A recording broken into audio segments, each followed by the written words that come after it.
You ask Tiger to calculate. This deals with linear inequalities with one unknown. The final result is b greater than 5. Let's solve it step by step. Group all constants on the right side of the inequality. Add 6 to both sides.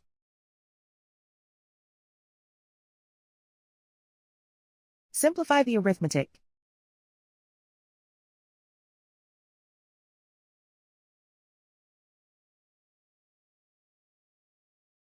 Isolate the b. Divide both sides by 2.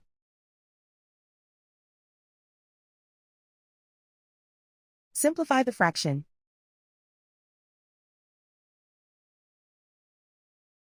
Find the greatest common factor of the numerator and denominator.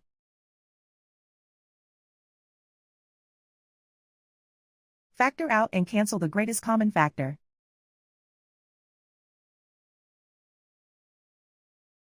Plot the solution on a coordinate grid. And so the final result is b greater than 5.